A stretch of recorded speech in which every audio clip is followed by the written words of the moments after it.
할렐루야. 복된 주말 아침을 여는 이 시간, 성령님의 임재와 역사하심이 여러분의 삶과 일터에 충만히 임하시기를 축복합니다. 예수님을 믿음으로 인해 제자들은 출교당하고 쫓겨나고 이런 사회적인 매장과 함께 핍박을 받습니다. 박해의 고통보다 더 나쁜 것은 예수님이 하나님의 이름으로 거부당한 것처럼 핍박도 하나님의 이름으로 빙자하여 일어난다는 사실입니다. 따라서 핍박과 고난에 대한 영적인 깨달음이 없으면 제자들처럼 근심과 불안에 빠지게 될 것입니다. 요한복음은 이 16장은 특히 보혜사로 이 땅에 오신 예수님이 떠나신다는 말씀에 염려하는 제자들에게 예수님은 영으로 오시는 또 다른 보혜사 성령님에 대한 새 약속을 16장을 통해서 소망으로 주십니다.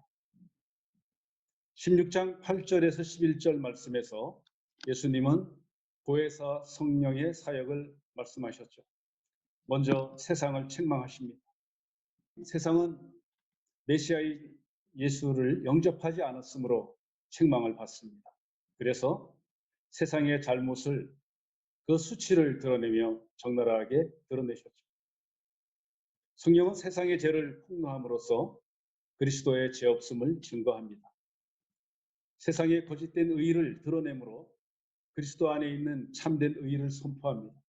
그리고 세상이 그리스도를 거부함으로써 이미 심판에 처해졌음을 드러내십니다.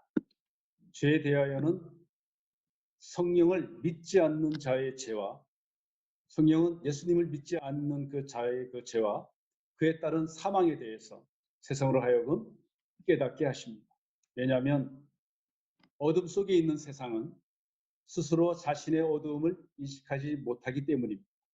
그래서 성령은 각 사람의 양심에 빛을 비추심으로써 그들의 죄가 드러나게 하셔서 죄에서 돌아서게 하며 궁극적으로는 하나님과 화해하도록 도우십니다.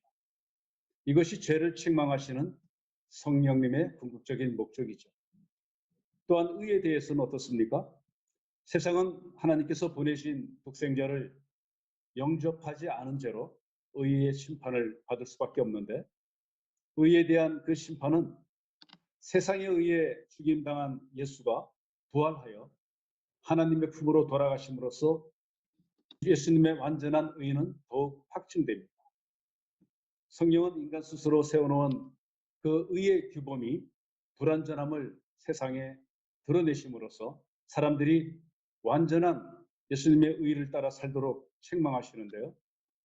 구원받은 우리는 그 의가 내 노력이 아니라 성령을 통해 예수님의 의를 덧입는 칭의로 의로운 존재가 된 것입니다. 심판에 대해서는 성령의 책망은 그리스도의 그 지상 사역과 참으로 깊은 연관이 있습니다. 즉 죄와 의에 대한 성령의 책망이 그리스도의 그 무죄와 완전한 의를 세상으로 하여금 깨닫게 한 것이라면 심판은 그가 죽으시고 다시 부활하심으로 말미암아 세상의 임금이 심판을 받았다라는 증거입니다. 이렇게 8절에서 11절 말씀이 세상에 대한 보혜사의 성령의 역할이었다면 오늘 본문은 세상에서 핍박받는 성도를 위해 성령님은 어떤 일을 하시는 분이신가? 그리고 제자들과 믿는 자들에 대한 성령의 역할을 강조하고 있는데요. 먼저 12절, 13절 함께 보시겠습니다. 내가 아직도 너희에게 이를 것이 많으나 지금은 너희가 감당치 못하리라. 그러나 진리의 성령이 오시면 그가 너희를 모든 진리 가운데로 인도하시리니 그가 스스로 말하지 않고 오직 듣는 것을 말하시며 장래일을 너희에게 알리시리라. 12절에서 예수님은 떠나면서 제자들에게 참으로 하실 말씀이 얼마나 많았겠습니까? 그렇지만 지금은 제자들이 감당하지 못할 것이라고 말씀하세요. 제자들이 알아야만 할 영적 진리에 대한 계시를 주님께서 유보하셨음을 우리는 알 수 있습니다. 제자들에게 말씀을 유보하신 까닭은 무엇일까요?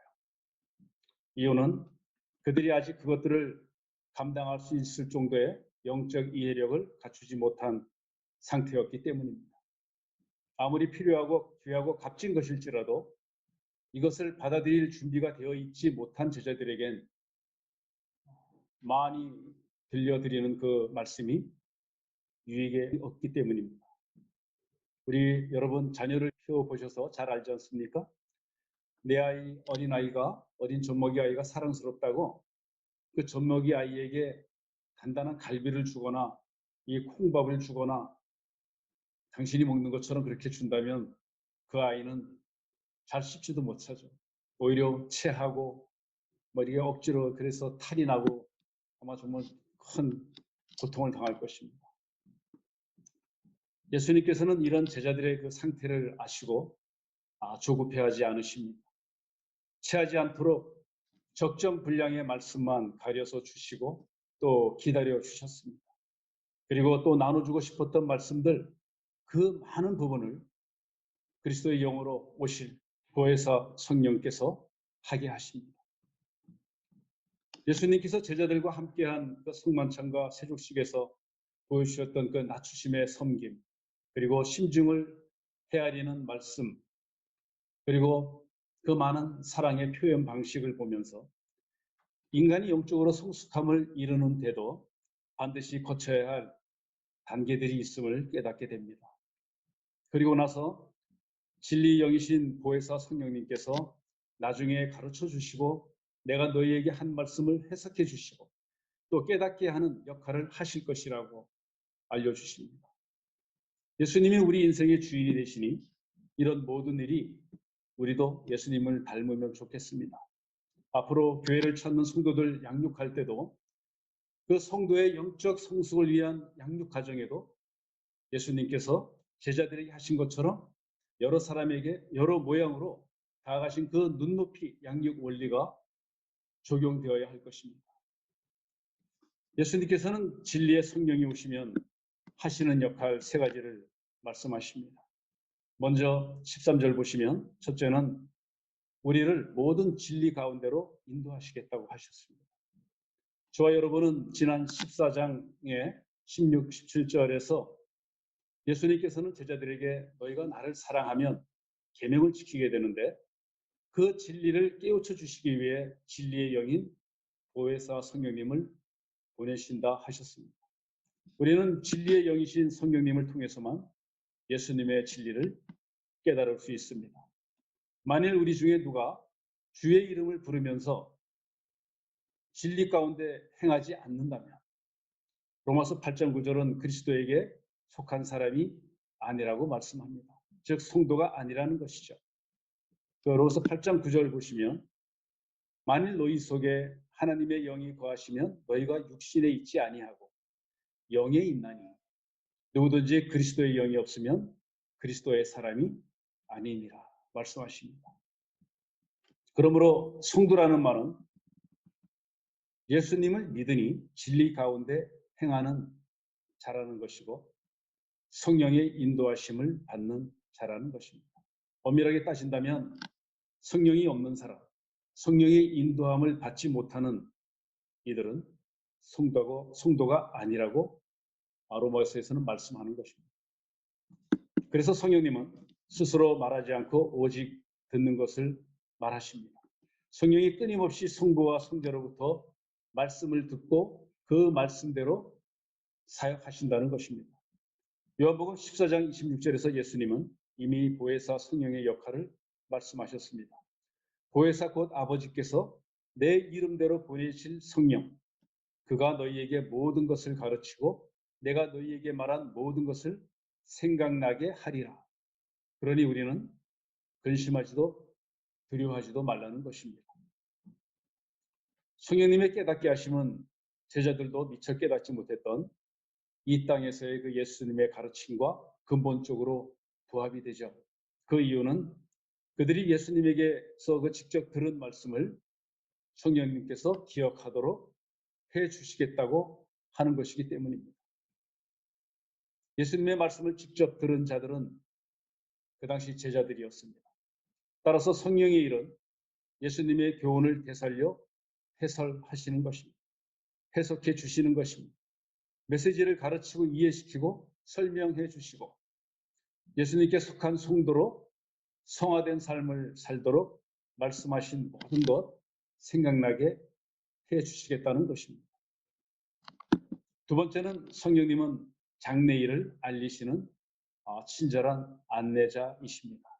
이전에 언급된 보혜사의 역할이 예수님의 말씀을 제자들에게 올바로 이해시키는 것이었다면 13절에 언급된 보혜사의 역할은 한 걸음 더 나아간 것으로 볼 수 있습니다. 장래일을 알려주는 보혜사의 역할은 새롭게 전개될 상황 속에서 벌어지게 될 일에 대해서 예수님의 말씀을 새롭게 해석하게 하는 것으로 이해할 수 있습니다. 또한 하나님의 계획과 목적에 따라서 참으로 적절하게 준비할 수 있도록 인도하시는 것을 의미합니다. 여기서 장래일은 두 가지 의미로 볼 수 있습니다. 먼저는 곧 닥칠 그 십자가의 죽으심과 부활에 관한 일입니다. 두 번째는 죄와 의와 심판을 선포하는 종말론적인 사건으로 받아들일 수 있는데요. 하나님 나라의 그 종말론적인 사건은 미래적인 것이라고들 생각을 하지만 그뿐만 아니라 곧 있을 십자가와 부활 역시 종말론적 사건에 포함되기 때문입니다. 따라서 장래일은 하나님의 전체 구속사 중에서 이제 예수님 오시고 그 남은 나머지 그 부분에 대한 것으로 예수가 이 세상에 오신 이후에 성취될 일들을 말합니다. 성령 하나님은 예수님처럼 과거, 현재, 미래의 모든 일들에 대해서 다 알고 계시기 때문에 그의 사역을 단지 어떤 한 사건에만 국한된 예언으로 제한시키지 않습니다. 그러므로 제자들처럼 우리도 성령의 도우심을 받아 깨닫기 전에는 장래일을 알 수가 없습니다. 마치 한 번도 가보지 못한 지역을 여행한다면 더구나 그곳에 대한 지식도 아주 없다면 우리는 반드시 유능한 가이드를 구해야만 할 것입니다. 교만하여 스스로 혼자 해보겠다고 해서 결국은 고난 중에 성공할 수도 있습니다. 그렇지만 헤매기 십상입니다. 잘못 가다 보면 그런 아마존 같은 데서는 사자, 소고를 만날 수도 있을 겁니다. 뱀이 득실한 그런 강을 건너갈 수도 있을 겁니다. 그 지역을 정말 잘 알고 모든 정보를 갖고 있는 그 안내자의 인도를 받으면 시간 낭비도 없이 안전하고 즐거운 여행이 되겠죠. 이 세상에서 우리를 진리 가운데로 행하도록 인도할 수 있는 가이드는 오직 성령님 뿐입니다. 성령님만이 진리의 길을 아시고 우리를 바르게 인도할 수 있는데 이 길은 인간적인 지혜가 미치지 못하는 영역입니다. 그러므로 성령의 인도가 없는 사람들에게는 참으로 낯설게 여겨지는 일인 것이죠. 우리가 성령 충만함을 받는 일이 왜 중요한가? 이것은 성령님께서만이 인간이 알 수 없는, 인간의 지혜로는 전혀 접근할 수 없는 이 장래 일들을 말씀을 통해 정확하게 알려주시고 그 길을 잘 갈 수 있도록 돕는 분이시기 때문입니다. 그러므로 성령은 성도인 우리에게 약속하신 은혜로 주어지는 하나님의 선물인 것입니다. 영으로 임하시는 성령은 하나님의 뜻을 따라 그 뜻을 다 아시고 동시에 예수님이 선포하신 말씀의 목적도 아시고 또한 제자들의 생각도 아시고 2000년이 지난 오늘 믿는 자의 우리의 마음의 생각도 다 아십니다. 그는 영이시기에 무지에 쌓여 잠자는 제자들의 영을 깨워서 영적 비밀을 깨닫도록 할 것입니다. 예수님께서 제자들에게 말씀하신 대로 보내시겠다고 약속하신 이 또 다른 보혜사 성령은 죽으시고 부활하시고 승천하신 후에 사도행전 2장에서 오순절 성령 강림으로 임하셔서 말씀대로 약속을 이루셨습니다. 성령 충만했던 사도 베드로, 예수님 잡히시기 전 예수님을 3번 부인하며 몸을 숨기기에 급급했던 그때의 그 제자 베드로가 아니었습니다. 이제는 성령의 임재로 성령 충만함을 받고 당당히 자기가 피했던 그 무리들 앞에서 그 유명한 오순절 설교를 합니다. 그리고 3,000명을 회심시키죠. 우리는 사도행전 2장 21절에서 베드로가 한 말, 또 30절, 38절에서 한 그 설교를 잘 압니다. 21절에서는 누구든지 주의 이름을 부르는 자는 구원을 받으리라.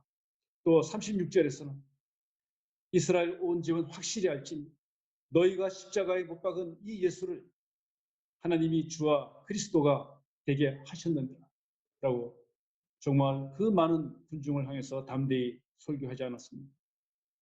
또 37절, 38절에서는 이 모인 무리들이 이 말을 듣고 마음이 찔려서 우리가 어찌할꼬 했습니다. 그럴 때 베드로가 이르되 너희가 회개하여 각각 예수 그리스도의 이름으로 세례를 받고 죄사함을 받으라.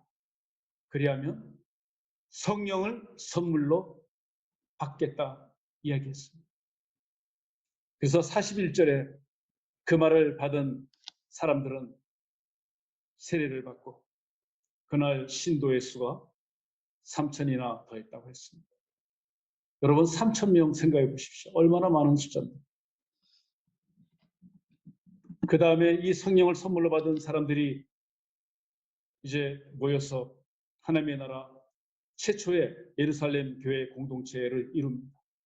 그 모습이 사도행전 2장 42절에서 47절에 나오죠.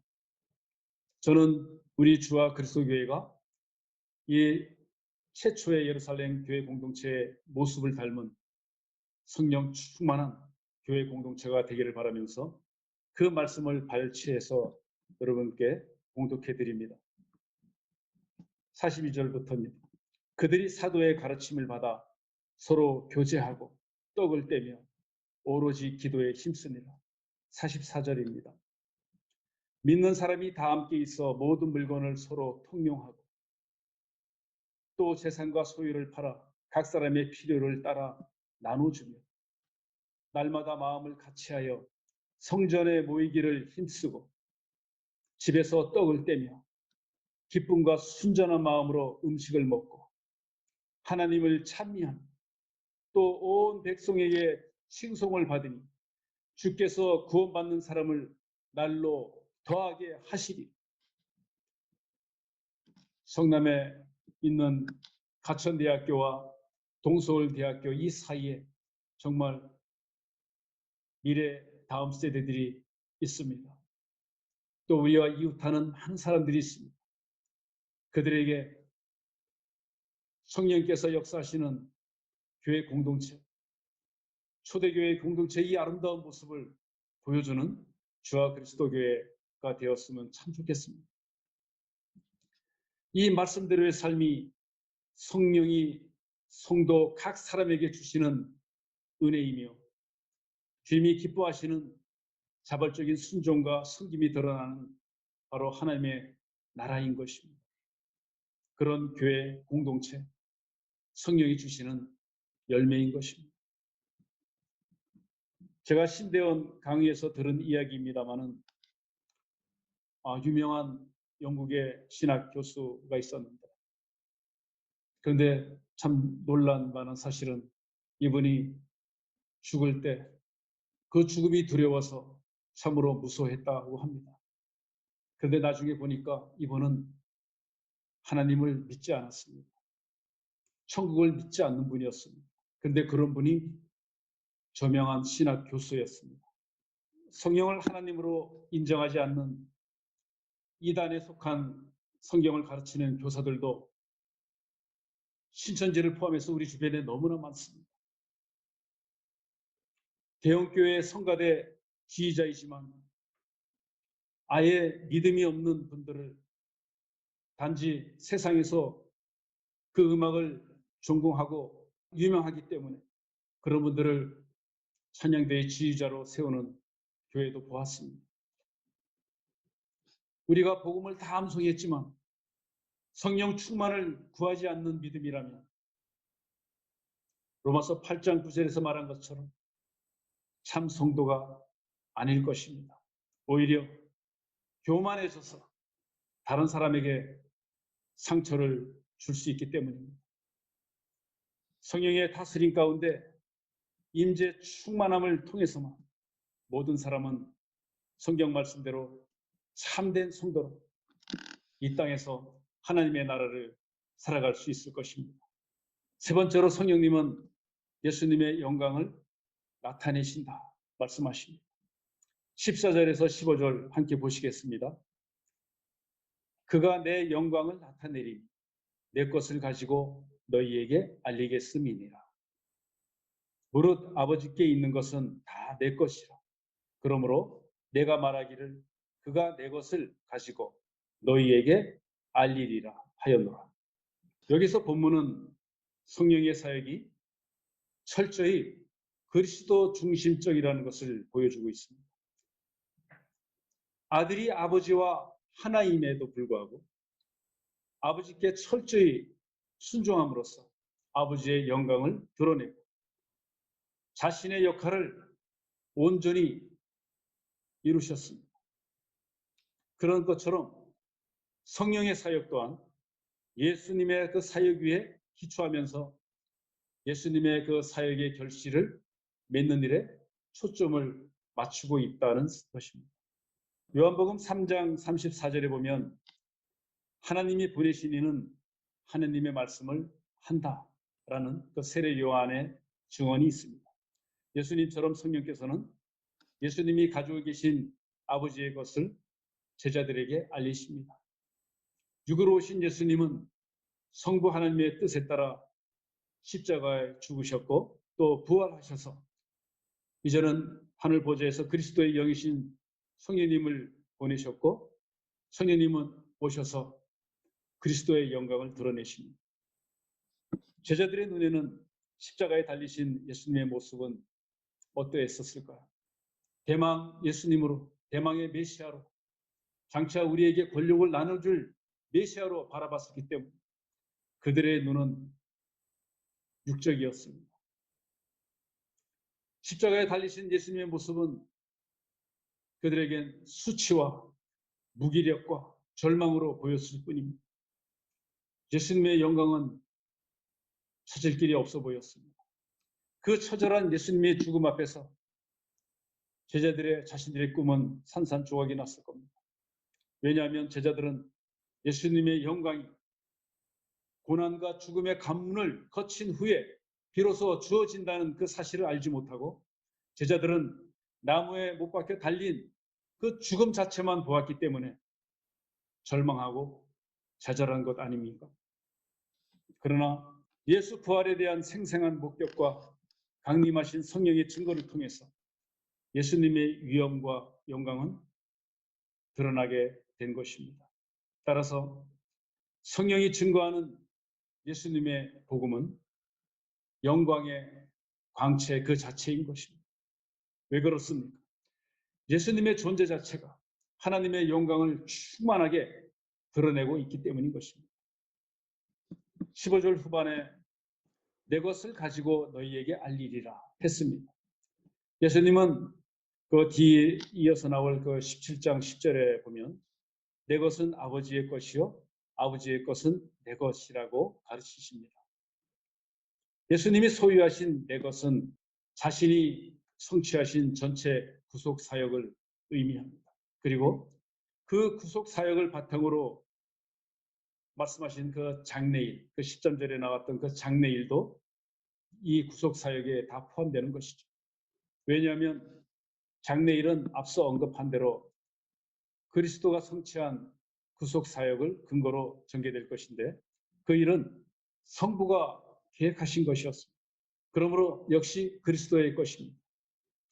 여기서 저와 여러분은 하나의 사역이 하나님과 예수님과 성령님 간에 서로 연결되어 있다는 것을 우리는 볼 수 있습니다. 왜 삼위일체 하나님이신가? 삼위일체 그 사역에 연합된 그 사역의 신비를 말씀하시는 것이죠. 이 땅에 오신 예수님의 그 사역 목적이 아버지의 뜻에 순종하고 또 중보하는 보혜사로 오셨습니다.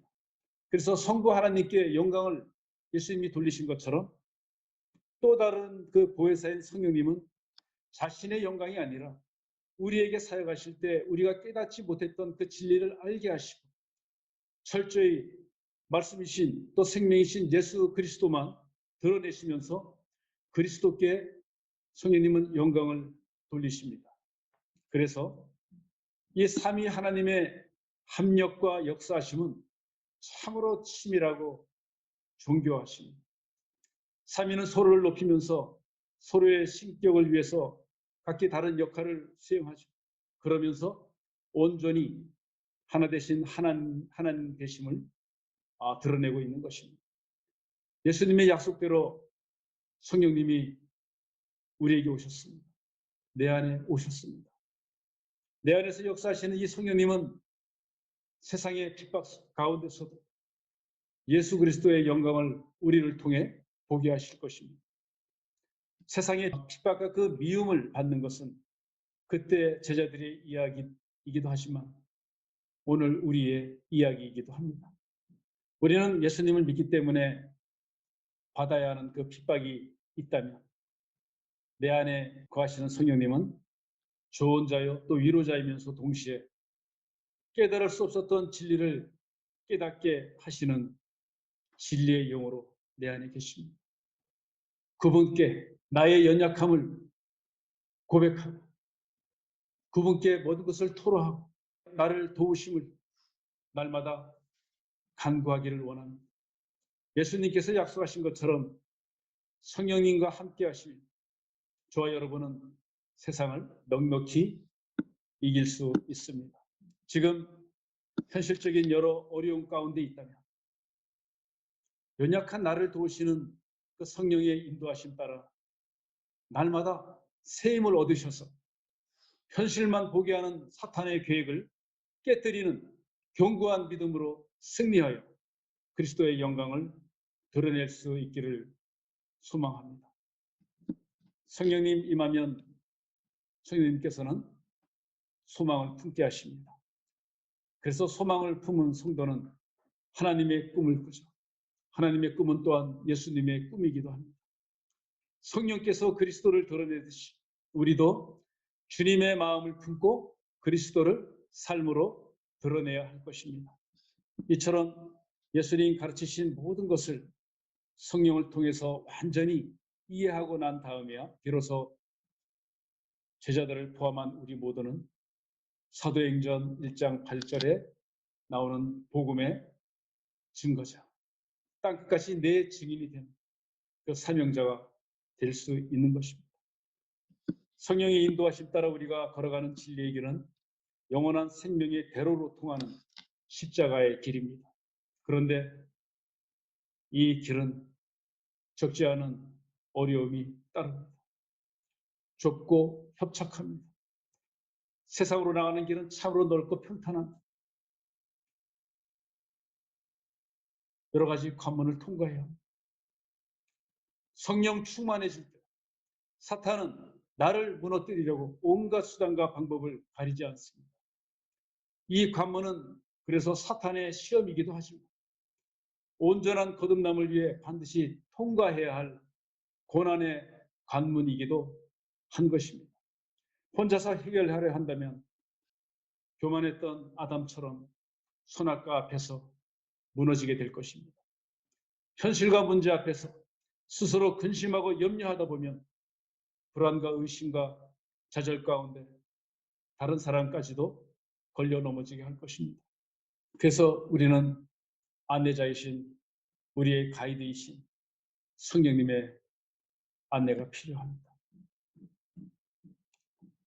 예수님께 속한 자로 함께 믿는 자로 교회 공동체로 살게 하신 주님께 참 감사합니다. 말씀을 통해서 깨닫게 하시고 구원사역의 비밀을 깨닫게 하시고 고난을 지혜롭게 극복하도록 도우시는 성령님의 그 다스림을 우리가 인정하고